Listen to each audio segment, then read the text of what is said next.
20대 후반 그룹 중에서 뭐 상위 5% 정도 안에 든다 이렇게 참고하고 있습니다. 50%는 비트코인을 갖고 있고 나머지 50%는 이제 알트코인으로 갖고 있습니다. 이제 알트코인은 그냥 코인을 보유하고 있습니다. 그리고 제가 갖고 있는 그 원칙은 싱글파이어 구독자 여러분 안녕하세요. 파이어족을 꿈꾸는 29살 가상자산 투자자 평일여행이라고 합니다. IT 쪽에서 지금 직장인으로 근무하고 있고 2018년부터 약 7년 정도 가상자산에 투자하고 있습니다.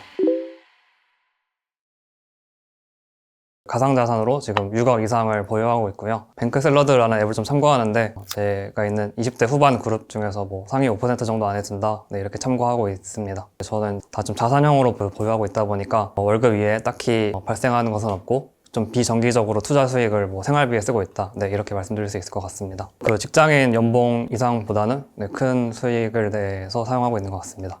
거의 100%라고 말씀드릴 수 있을 것 같은데요. 그 생활비를 거의 사용하지 않아서 전액 투자에 넣고 있습니다. 일단 저는 파이어족 되게 좀 철저하게 준비를 했었는데요. 이제 입사하기 전부터 제가 준비했던 것은 이제 첫 번째는 월세나 생활비를 최소화하기였습니다. 그래서 생활비는 정말 거의 교통비나 통신비 이 정도로만 사용하고 있고 무조건 투자 수익금으로만 생활비를 사용하고 있습니다. 그래서 월급은 전혀 사용하지 않고 있습니다. 만약에 투자 수익금이 나지 않으면 저는 정말로 이제 외출을 하지 않았습니다. 외출을 하지 않으면 돈이 쓸 수가 없는 구조였더라고요. 제가 첫 월급을 받았을 때 되게 야근도 많이 하고 피땀 눈물을 흘리면서 첫 월급을 받았었는데 저는 정말 무서워서 이 돈을 한 푼도 못 쓰겠더라고요. 야근도 많이 해서 번 돈인데 이걸 정말 쉽게 써버리면은 영원히 계속해서 이 굴레가 반복될 것 같다는 느낌을 받았습니다. 그때부터 저는 월급을 거의 사용하지 않고 투자 수익금으로만 생활하면서 지내고 있다고 보시면 될 것 같습니다.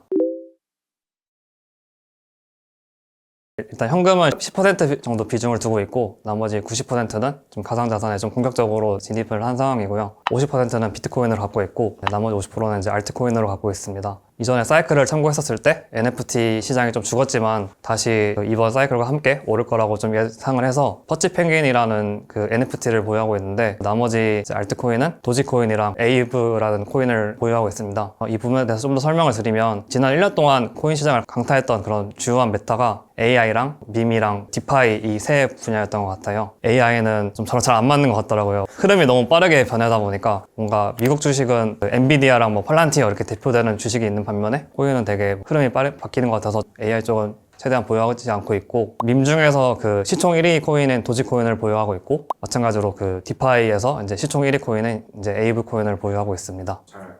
AI도 설명해 주시면 민코인은 정말 그냥 재미를 위해서 나온 코인이고 아무런 가치가 없는 코인입니다. 다만 왜 민코인이 이번 시즌에 좀 부상하게 되었냐면 기존에 VC라는 투자자들이 낮은 가격에 프로젝트에 투자를 하고 그 프로젝트가 대규모 거래소 상장이 되면은 비싼 가격으로 일반 소비자에게 덤핑을 씌우는 구조가 만연해 있었습니다. 그 부분을 지적을 하면서 나온 게 밈코인이 되었고 실제로 밈코인에 큰 자금이 유입이 돼서 일부 약세 VC들은 실제로 투자 집행까지 하지 못하고 좀 업계가 어려워진 것도 몇 번 들었던 것 같습니다. 다음으로 이제 디파이는 그 탈중앙화 금융이라고 2021년 지난 불장 때 유행했었던 메타인데 이번에 갑자기 다시 부흥하게 된 이유가 그 트럼프 대통령 아들이 에이브라는 디파이 플랫폼에 그 디파이 프로젝트를 새로 런칭을 했습니다. 그리고 트럼프도 그 미국 부채를 비트코인으로 해결하려고 한다 이런 식으로 발언을 했기 때문에 그런 시도들로 인해서 이번에 다시 메타에 합류하게 된 것으로 저는 이제 보고 있습니다.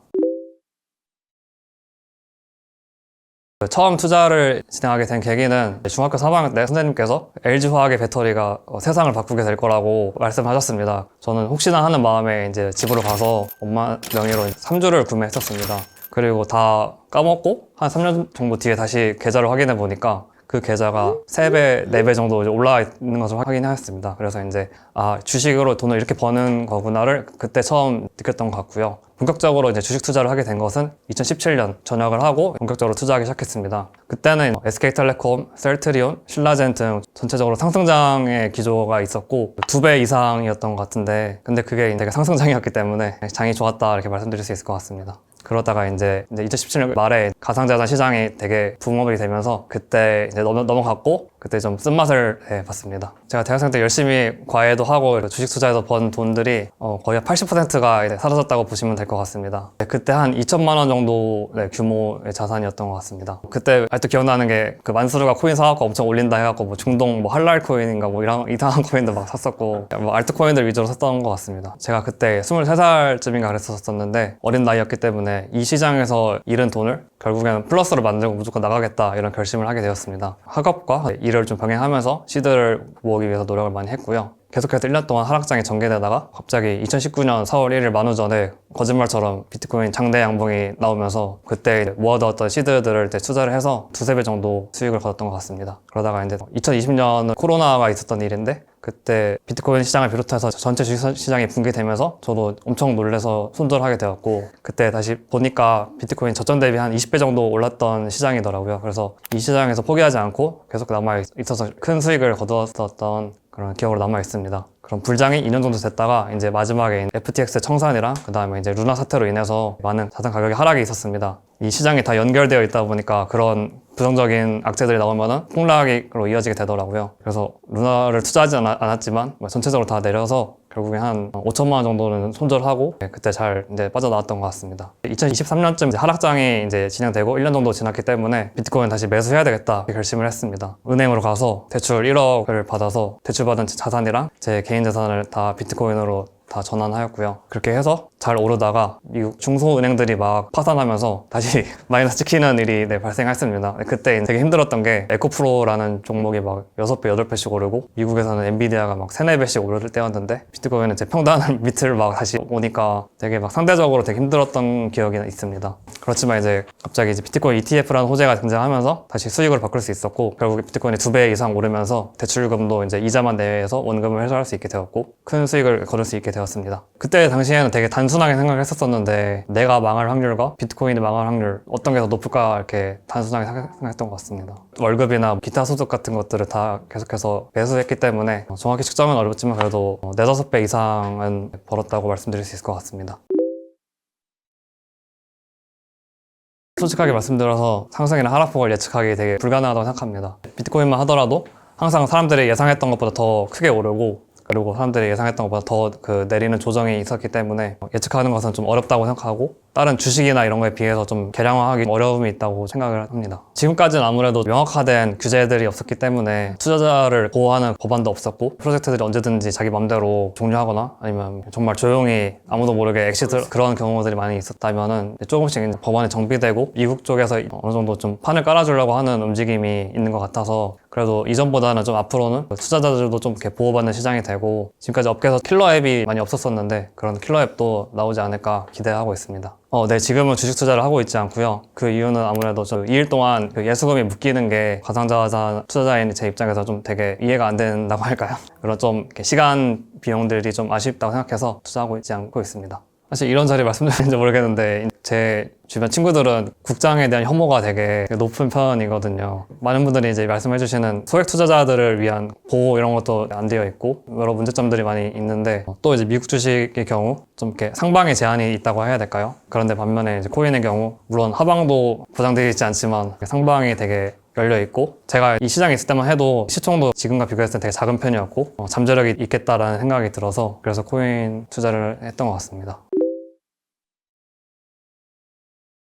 첫 번째는 비트코인의 수량을 최소 50% 이상 보유하는 것입니다. 큰 조정이나 변동성이 있을 때 포트폴리오를 유지하고 그리고 리스크를 최소화하기 위해서 보시면 될 것 같고요. 두 번째는 시총이 큰 코인 위주로 매매를 하는 것입니다. 시총이 작은 코인의 경우 상승률도 더 높고 변동성이 더 클 수 있지만 갑자기 거래소에서 상장 폐지가 된다든지 아니면 재단이 투명하지 않게 운영을 한다든지 이런 리스크에 크게 노출되어 있기 때문에 사실 스캠은 말이 되게 번지르하고 그러면은 누구나 다 속을 수 있다고 생각합니다. 업계에서 되게 유명했었던 3Arrow 투자 회사도 FTX 루나 사태 때 같이 회사가 폐업이 될 정도로 업계에서 되게 큰 투자 회사도 스캠에 당할 수 있다고 저는 생각합니다. 그렇기 때문에 오히려 시총이 큰 코인을 매매하는 게 어쨌든 시총이 크다는 것은 오랜 기간 동안 많은 사람들에게 인정을 받고 계속해서 거래가 되고 있는 것이기 때문에 그 부분이 어느 정도 보증할 수 있지 않나 그렇게 생각을 하고 있습니다. 사실 저도 지난 불장에서는 도지코인 되게 스캠이라고 생각했었습니다. 물론 지금도 스캠일지도 모르겠습니다. 그렇지만 해외 리서치를 해봤을 때는 도지코인이 그래도 그 이전 불장 이후에 4년이라는 시간 동안 생존을 했기 때문에 민코인계 비트코인이라는 좀 명성을 어느 정도 좀 인정을 좀 받고 있는 것 같습니다. 사람들도 그에 인정을 하고 민코인 대장인 도지코인에 투자하는 것 같습니다.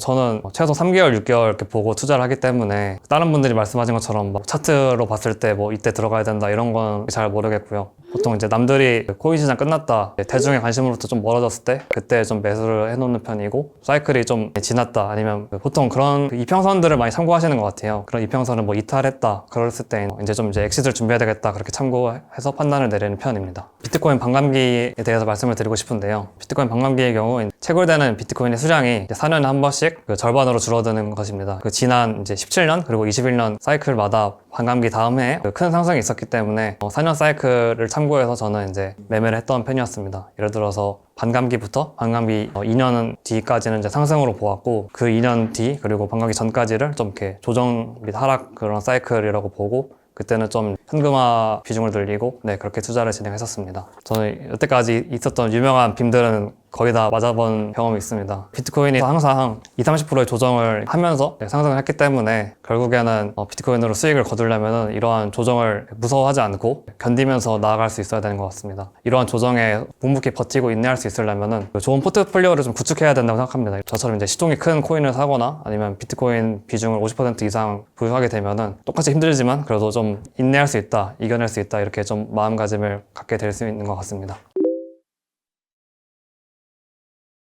크게 두 가지로 말씀드릴 수 있을 것 같습니다. 그 첫 번째는 그 김치 프리미엄의 존재이고요. 한국에서는 채굴을 하는 기업이나 주체가 많이 없는 것으로 알고 있습니다. 한국에서는 코인에 대한 수요가 높은데 채굴이 많이 되지 않기 때문에 해외에서 채굴되는 코인을 가져오려면 일정의 프리미엄을 내고 매수해야 되는 구조로 알고 있습니다. 그렇기 때문에 트레이딩을 할 때 왜곡이 좀 일어날 수 있다고 생각이 듭니다. 그래서 해외 거래소를 이용하는 편입니다. 그리고 두 번째는 한국 거래소에는 상장되지 않은 코인들이 해외에 많이 있습니다. 어떤 테마라고 할까요? 그런 부분이 해외에서 주도되는 경향이 많이 있습니다. 해외에서 어떤 주제로 코인에 그 자금이 유입이 되고 거래소에 상장이 되면서 이제 그 규모가 커지고, 결국에 최종에는 이제 한국 거래소에 상장이 되면서 그 코인이 이제 마무리되는 그런 구조를 갖고 있습니다. 그렇기 때문에 한국 거래소에서 신규 상장되는 코인을 사게 되면은 리스크가 되게 높고 또 리턴도 되게 작다고 생각을 했었습니다. 그래서 해외에서 되게 유행하고 있는, 자금이 많이 유입되고 있는 그런 프로젝트들을 찾아서 미리 투자를 하고 한국 거래소에 상장됐을 때 엑시트를 하자, 이런 식으로 준비를 했었습니다.